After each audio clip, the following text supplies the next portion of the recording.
Vine and Jungkook are arranged married to each other. They both are mafias but don't interfere in each other's works, except when they want help from each other.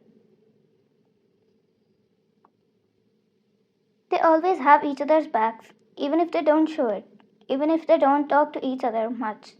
But if there was one thing Vine hated more than anything, it was getting angry and losing control. Jungkook didn't try to control her in the ways others had. He respected her fire, her independence. Yet, when she pushed him, when her temper flared and she threatened to break everything in her path, he was the only one who would calm her down.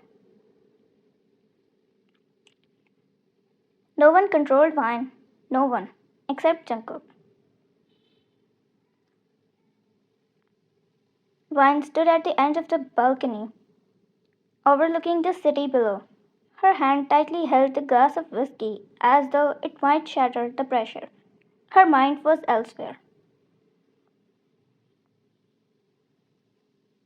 Her mind was on the deal that had gone south, on the men who had dared to betray her, on the blood that would inevitably be spilled before her. Behind her, she heard the door creak open, but she didn't turn. She knew who it was. Jungkook entered and saw her lost in her own thoughts once again. He was habitual of it now. He wore a smile and stood beside her, leaning against the fence. Jungkook, in trouble once again? Jungkook said in a mocking tone, without looking at her. His tone only made her grip the glass harder. Fine. I'm not in the mood, Jungkook, she muttered, taking a slow sip of her drink. Jungkook, you're never in the mood. Finally, Vine turned to face him, her eyes narrowed. Vine, what do you want? Jungkook looked at her too, his hands in the pockets of his black suit. Jungkook, I heard about the fiasco at the docks. That was a wrong move. Her jaw tightened. It wasn't my fault. Jungkook, I didn't say it was, but you let your temper get the best of you. Again. Vine's grip on the glass tightened until she thought it might crack. Vine, you weren't there. You don't know what happened. Jungkook, I know you. You act first, think later, and you easily lose control. Her eyes flashed with anger. Vine, no one controls me. Jungkook, except me. Vine's breath hitched. She hated him for that. Hated the way he could disarm her with just a look or a word. She hissed, stepping closer until they were toe to toe, her chin tilted up.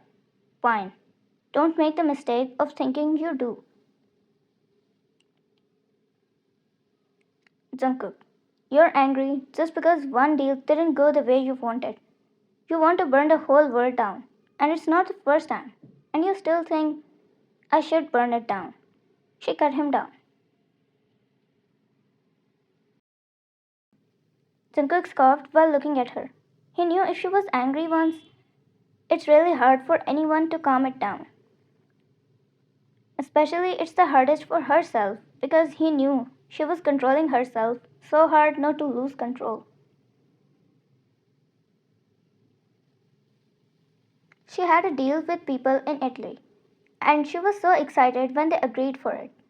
But right at the execution time of the deal, they cancelled it just because they heard a false rumor about her. Or maybe they didn't hear the rumor. That was only an excuse to make her believe that they were working with her. And in the end, they flew away after taking her 50% without contributing their own 50%. Jungkook, they will pay for it. But you need to think, not just react. Fine. But why do you care what I do? He held her wrist and made her spin around, pulling her in his embrace. Her back touched his torso, and his hand wrapped around her waist, as if he caged her in him. Jungkook, because you're mine, he whispered in her ear through her hair. Her heart skipped a beat, but she masked it with a sharp laugh. Fine, I'm no one's. Jungkook smiled, a slow, dangerous smile that made her heart race. Jungkook, keep telling yourself that, but we both know the truth. Wine turned away, easily getting rid of his grip. She didn't want to argue with him anymore. Jungkook looked at her and took the glass from her hand that she was holding so hard that it could break at any moment, and her hand would be left bleeding. Wine, what are you doing? Give it to me. She tried to get it from him, but he raised his hand. He knew she couldn't reach there because he was taller than her even if she wore heels. She shook his hand for it to come down, but his hand slipped and the whole whiskey fell down on both of them. Her mouth widened, but he pulled her close from her waist, making her look at him.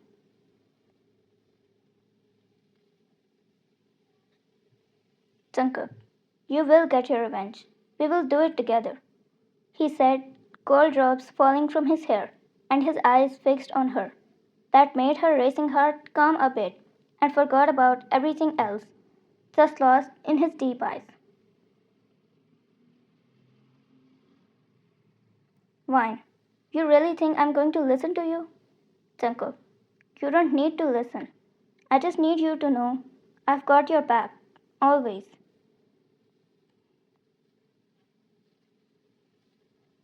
She looked at him for a few seconds and kissed him, forcefully, passionately, intensely. It was so rough, as if she was throwing all of her anger in that kiss, and Jungkook let her do that. In fact, he kissed her back. He kissed her with the same intensity, same roughness, so that she knew she could go harder, as harder as it takes for her to spit her anger and calm down. Wine took heavy breaths after breaking the kiss and whispered, Thank you. His eyes widened. What did you say? Wine. Thank you, she said in a loud voice this time. Jungkook. No, I don't believe my ears. Can you say it just once more? Wine rolled her eyes and moved back from him. Wine. Don't be cocky now. You heard it. Jungkook laughed. Wow, I don't believe this. She chuckled, and they both leant against the fence, enjoying the wind which was unbelievably cold because of the cold whiskey on them.